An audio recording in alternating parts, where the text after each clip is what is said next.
Bismillahirrahmanirrahim. Assalamualaikum warahmatullahi wabarakatuh. Sampurasun. Perkenalkan, nama saya Lutfi Nur Hakim, calon guru penggerak Angkatan 9 SMK Negeri 9 Garut. Pada kesempatan kali ini, saya akan menyampaikan demonstrasi kontekstual modul 1.3 berkenaan dengan inquiry apresiatif sebagai pendekatan manajemen prakarsa perubahan menggunakan model BAGJA atau BAGJA dan model ATAP atau ATAP.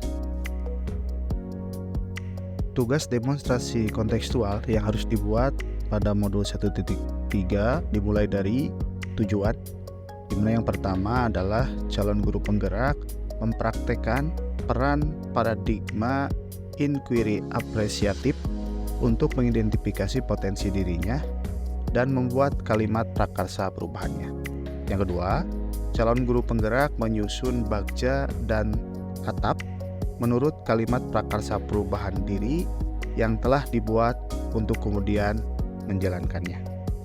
Adapun tugas yang harus dilaksanakan adalah membuat rancangan tindakan perubahan berdasarkan tahapan BAGJA dan ATAP untuk mulai melakukan perubahan pada diri sendiri sehingga semakin berdaya dalam berpihak pada murid.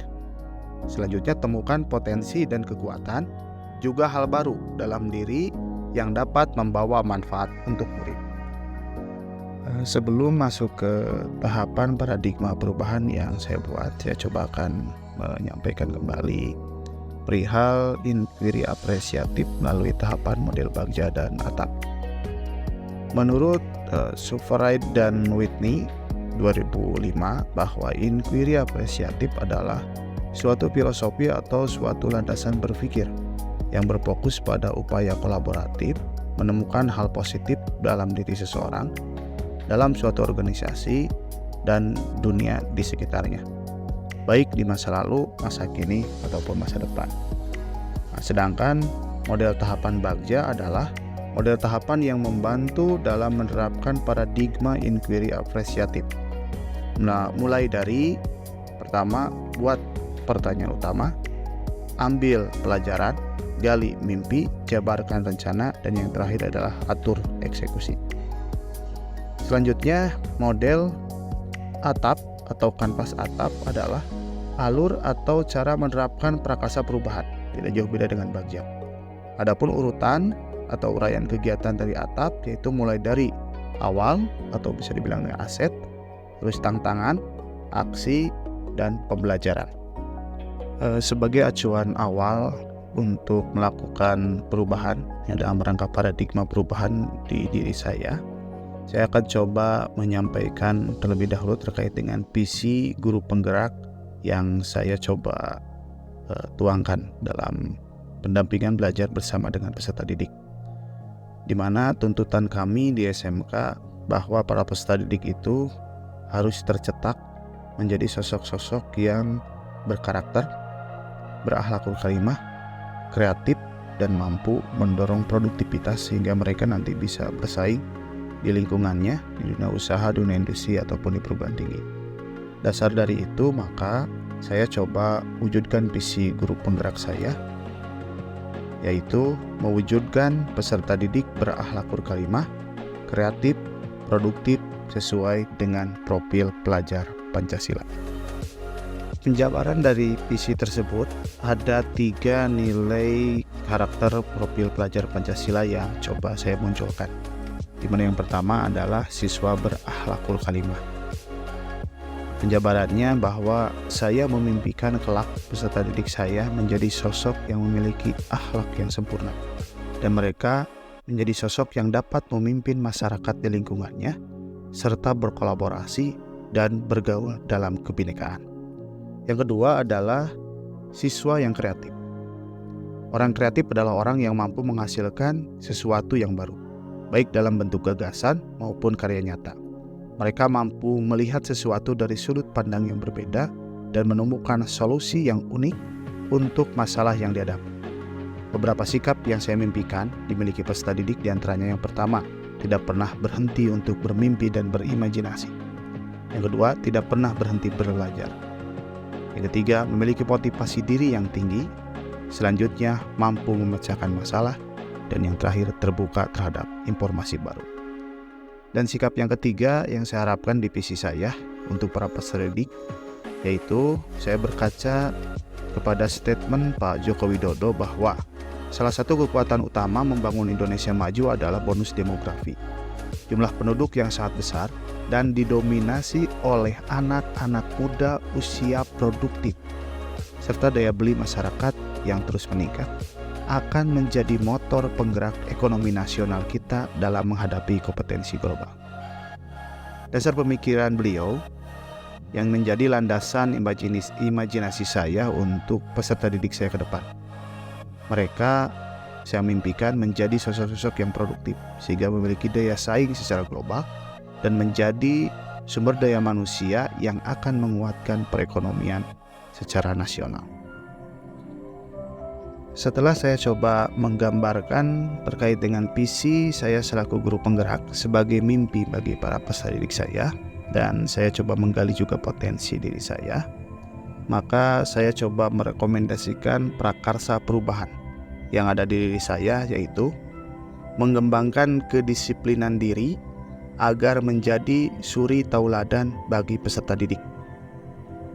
Prakarsa ini bertujuan untuk mewujudkan beberapa karakter profil pelajar Pancasila, yaitu diantaranya beriman, bertakwa kepada Tuhan Yang Maha Esa, dan berakhlak mulia.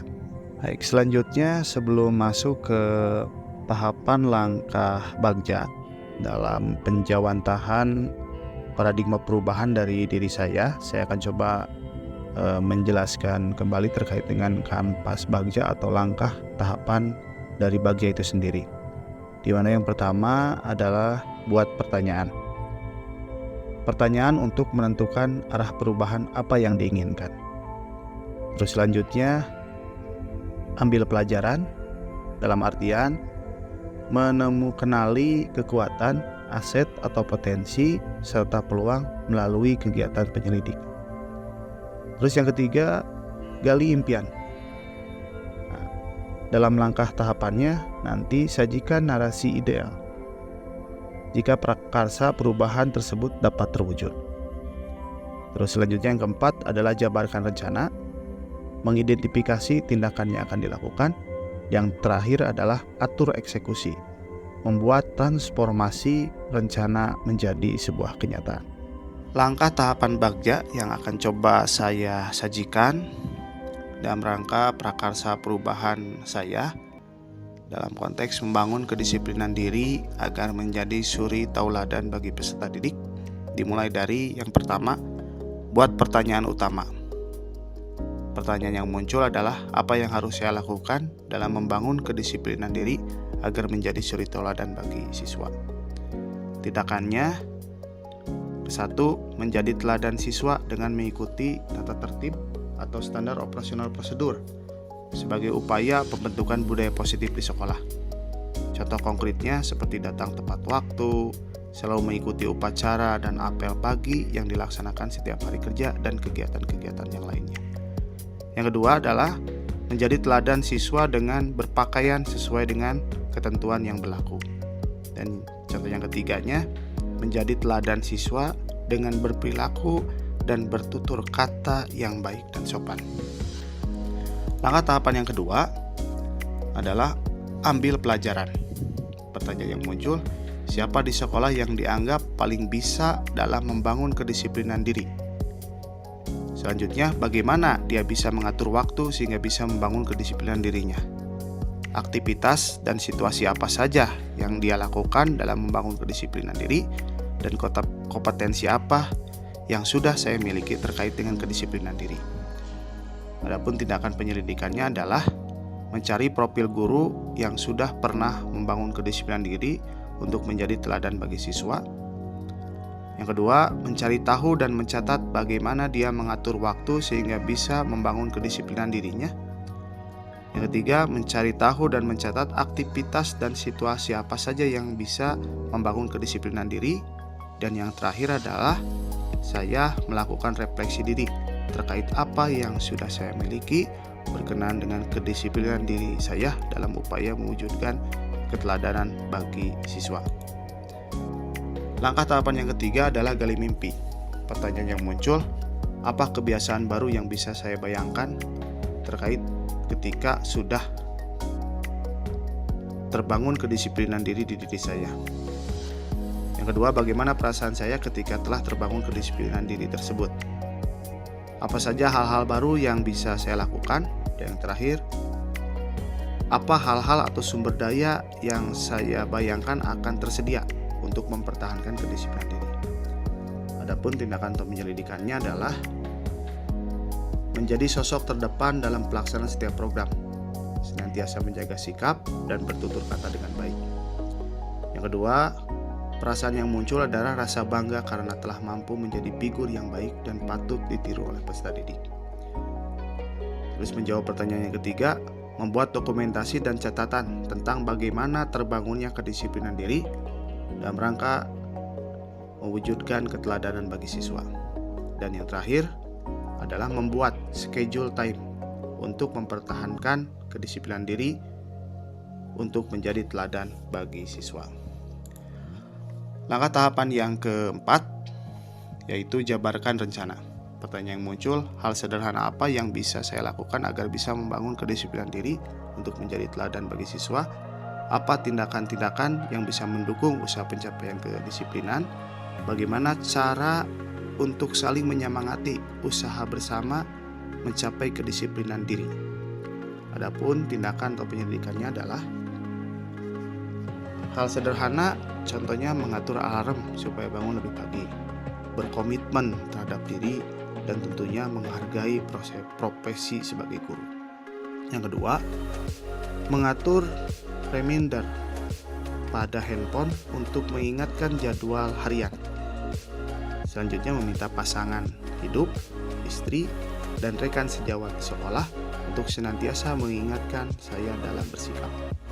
Dan yang ketiga adalah membuat refleksi diri tertulis tentang apakah tindakan-tindakan untuk mencapai tujuan tersebut sudah terlaksana dengan baik. Dan langkah terakhir adalah atur eksekusi. Pertanyaan yang muncul adalah siapa yang bisa mengarahkan dan menuntun dan memantau saya dalam membangun kedisiplinan diri. Yang kedua, kapan usaha membangun kedisiplinan diri itu dimulai? Yang ketiga adalah siapa yang akan menampung curhatan tentang kesulitan-kesulitan saya dalam melaksanakan kedisiplinan diri.